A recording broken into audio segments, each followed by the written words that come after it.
अभी मैं आपसे ये सबसे किसान भाइयों से और सभी से, किसान के अलावा भी जिनके घर डूबे हैं, मजदूर हो, किसान हो, मैं यही कहने आया हूँ कि ये संकट की घड़ी है और भारी संकट आया हुआ है। फसलें पूरी तरह ख़त्म हो गई है, जो पानी में डूब गई वो फसलें, घरों का और बाकी नुकसान भी हुआ है। लेकिन आपसे हाथ जोड़ के ये विनती की चिंता ना करें। अभी जो रिलीफ मिल रहा है उसकी जानकारी आपको है। केंद्र सरकार की तरफ से भी 2 टीमें, केंद्रीय टीमें बना दी गई है, जिसमें सड़क वाला विभाग भी है, जिसमें खेतीबाड़ी का विभाग है, जिसमें ग्रामीण विकास विभाग है, जल शक्ति का विभाग है, बिजली का है। तो केंद्र सरकार की भी, राज्य सरकार अपना कर रही है। केंद्र सरकार की 2 केंद्रीय टीमें वो आके यहाँ क्षति का पूरा जायजा लेगी।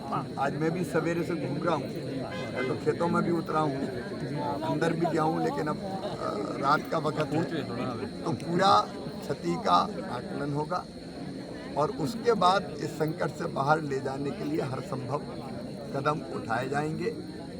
इस मामले में मैं केवल इतनी कहता हूँ कि मानवता का मामला है। इस समय हमें ज़रूरत है इस संकट से बाहर निकलने की। और पंजाब तो ऐसा प्रांत है जिसने सबसे पहले, अगर देश पर कोई संकट आया तो अपने सीने पर झेला है। बोले सो निहाल। पंजाब देश का गौरव है, गर्व है और जितना मैं आश्वस्त करने आया हूँ पूरा देश साथ खड़ा है। प्रधानमंत्री जी ने मुझे भेजा है, केंद्र सरकार पूरी ताकत के साथ देगी।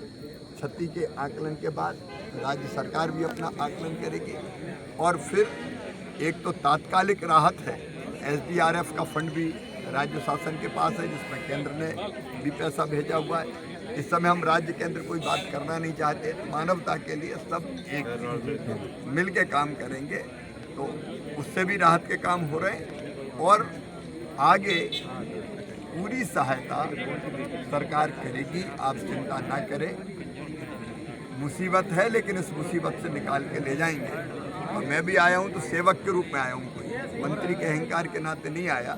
आपकी सेवा ही हमारे लिए भगवान की पूजा है, ये मान के आपके बीच आया हूँ। आपको और कुछ बताना हो, देना हो तो मुझे बता दीजिए।